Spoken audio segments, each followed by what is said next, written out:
આ 1994માં સંયુક્ત રાષ્ટ્ર મહાસભાની જે બેઠકમાં નિર્ણય લેવાયો કે શા માટે 9 ઓગસ્ટના દિવસે આપણે સિલેક્ટ કરાય, એ 1982માં સંયુક્ત રાષ્ટ્રની વર્કિંગ કમિટીની મિટિંગ અટકાવી હતી અને આદિવાસીઓના હક અને અધિકારની રક્ષા માટેનો નિર્ણય લેવાયો હતો કે આ દિવસે આદિવાસીઓને જાગૃત કરીને એમના હક અને અધિકાર એ લોકોને જાગૃતિથી સમજાવવાનો. આ દેશનો મૂળ માલિક કોણ છે? આદિવાસી. પણ આજે દુઃખની વાત છે કે મૂળ માલિક ભૂલાતો ચાલ્યો અને બીજા લોકો આ દેશના પોતે માલિક બનવા ચાલ્યા. કારણ કે આદિવાસી સમાજ જાગૃત નથી. આદિવાસી સમાજ બોડો છે અને આ બોડા માણસોનો લોકો ફાયદો ઉચકે છે. બાકી વિચારો, આજે જયારે વિશ્વ આદિવાસી દિવસ હોય ત્યારે આપને રજા તક નહીં આપે. આ દુર્ભાગ્યપૂર્ણ છે કે નહીં?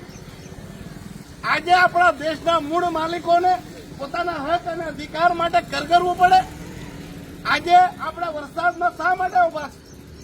આપણા પાસે સમાજનો હોલ હતો, સમાજની જમીન હતી, ક્યાં ગઈ? જ્યારે મેં આ બાબતે પાર્લામેન્ટમાં સવાલ પૂછેલો ત્યારે મને વિશ્વાસ આપવામાં આવેલો કે 1 વર્ષની અંદર અમે આ હોલ સમાજને સમર્પિત કરી દેશું. આવી જ રીતે તમને ખબર હોય તો પહેલા પણ એક આપણા પાસે સમાજનું પૂરેપૂરું ભવન હતું, જિલ્લા પંચાયત જ્યાં આજે ચાલે છે. અમારા વડીલોને ખબર હશે એ આપણા પાસે લઈ લેવાયું. પછી આપણું આ ભવન લઈ લેવાયું. આપણા શરીરમાં આશ્રમ શાળા ચાલતી હતી કે નહીં ચાલતી હતી? આજે તે બંધ થઈ. આજે સ્કૂલ અહીંયાથી ટ્રાન્સફર કરવાની વાત થાય.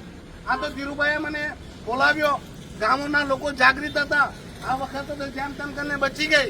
કાલે ઉઠીને 11મી 12મી જશે, પછી 8મી 9મી જશે, પછી આપણી પ્રાઇમરી જશે. આપણા આદિવાસીઓના બાળકોના માટે, આપણા બાળકોને ભણાવવા માટે શું આપણે બીજા ગામમાં જઈને ભણાવવાના? મોડર્ન સ્કૂલની જરૂર છે, પણ સ્થાનિય ભાષાની બી માગત કરવાની જરૂર છે. આ આદિવાસી પ્રકૃતિનો પુંજક રહ્યો છે. આજે જે પ્રકૃતિ ટકી છે, આજે જે પ્રકૃતિનું ચિંતન થાય છે, એ બધા આદિવાસીઓનું દેન. આજે સમાજે એક થવાની જરૂર છે.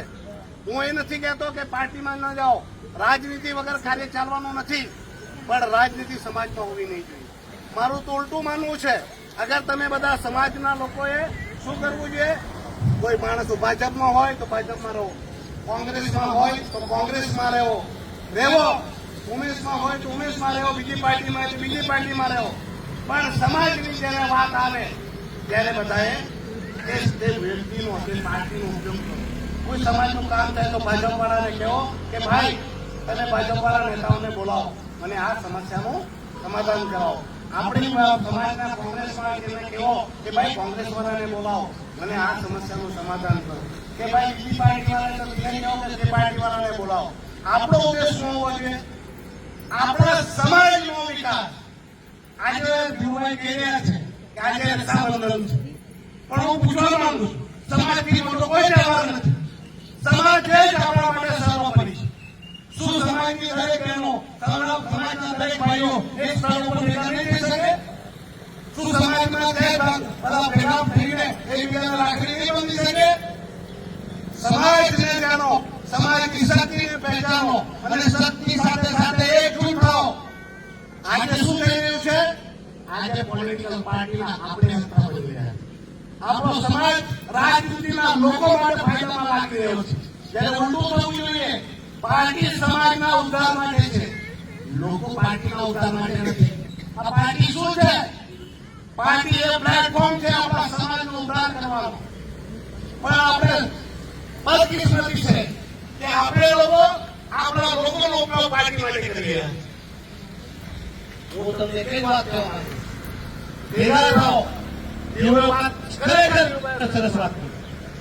બીજા ઉપર કેટલા વર્ષ આપણે પરોલમ મેળવવાના, બીજા પર આધારિત રહેવાના. આપણા સમાજનું અસ્તિત્વ કહે છે. આજે પટેલ સમાજ પર તમારા સમાજની બનાવવા મોટી જનસંખ્યા છે. આમ જોવા જાય તો અમે પણ આદિવાસી જ છીએ, મૂળભૂત બધા આદિવાસી જ છે અને મૂળ આદિવાસીમાંથી બધી જાત હાથ અને ધર્મ બન્યા છે. હું તમને વિશ્વાસ અપાવું છું. હું ઉમેશ પટેલ ભગવાનની સાક્ષી રાખીને તમને કહું, તમે તમારા ઉમેદવારને ઉતારો, કારણ કે રાજનીતિમાં પણ આપણી ભાગીદારી હશે તો જ આપણો અવાજ સંભળાશે. હું તમને કહું કે તમે કોઈ બી પાર્ટીમાંથી ઉભી રહી જાઓ, અગર સમાજ કહેશે કે આ વ્યક્તિ છે, હું તમને અધિક વચન આપું છું કે તે વ્યક્તિ માટે હું સમાજ માટેની માણસનો પ્રચાર કરવા પણ આવીશ અને તેમને બળ કરવા પણ આવીશ. આટલો મોટો સમાજ આપણે પ્રતિનિધિત્વ ન મળે. આજે આપણે ભીખ માંગવું પડે. આપણા સમાજના સંગઠનને જાગવાની જરૂર છે અને સમાજનું સંગઠન શા માટે છે એ સમજવાની જરૂર છે. આ બધા કાર્યક્રમ કરવા માટે સમાજનું સંગઠન નથી. સમાજના લોકોના હક અને અધિકારની રક્ષા માટે આ સમાજનું નિર્માણ થાય છે. પણ મેં દુઃખ સાથે કહેવું પડે કે જ્યારે કોઈ સમાજનો માણસ પીડિત થાય, દુઃખી થાય ત્યારે આપણું સમાજનું સંગઠન હમણાં વાત કરું છું દેવતામાં આપણા સમાજના લોકો 50 વર્ષથી લોકો રહેતા હતા, તેમના ઘરો ઉઠી ગયા. હું પૂછવા માંગુ સમાજના લોકો ત્યાં ગયા, તેમને પૂછ્યું તમને શું મદદની જરૂર છે? કોઈ પૂછ્યું તું શું જરૂર છે સમાજના સંગઠનની? ત્યારે માણસ તકલીફમાં હોય, પીડામાં હોય અને ત્યારે તો સમાજના વ્યક્તિઓ તેમના વડે ઉભા ના રહેતા હોય તેવા સંગઠનની શું કરવાનું? શું રાજનીતિમાં આપણે આપણો ફાયદો માટે સંગઠન બનાવવાના? પણ તમને કહેવા માંગુ છું, એના માટે મેં પણ સુપ્રીમ કોર્ટમાં સોમવારે પિટિશન નાખવાનું છું. આવી રીતે મારા સાથે ભાવિકભાઈ ઉભા છે, પીરું ઉભો છું. જયારે ટીચરોની વાત આવતી કે પછી આપણા મેડિકલની સીટ ભતુભાઈ નહીં ગયા, પણ જે આપણા સુરેશભાઈની દીકરી, ચીમનભાઈની દીકરી, એમના હકની સીટો જ્યારે બીજા સમાજના બહારના માણસો લઈ ગયા હતા, આપણે ભેગા થઈને લડતા ત્યારે કેવું બધું? શા માટે આપણે બીજી પાર્ટીના એકબીજાના ગુલામ બની રહ્યા છે? શા માટે લડી રહ્યા છે? આપણા આદિવાસીનું ઘર બહાર દુકાન તૂટે અને આપણે ચૂપચાપ બેસીને તરસો જોઈએ? આ દુર્ભાગ્યપૂર્ણ છે. આપણા સમાજના માણસોને મળો, એમને મુલાકાત કરી, એમની વેદના, એમનું દુઃખ, એમની પીડાને સમજો. અને ગમે કરવાના, ગમે ત્યારે ઘર તૂટી નાખવાના. આજે આપણા આદિવાસીના લોકોએ આત્મહત્યાઓ કરી છે. શા માટે આપણો આદિવાસી આત્મહત્યા કરવા માટે મજબૂર થઈ રહ્યો છે? ભલે કલ્યાણ કરાવેલી વાત હોય, પણ વાત આપણા સમાજની છે.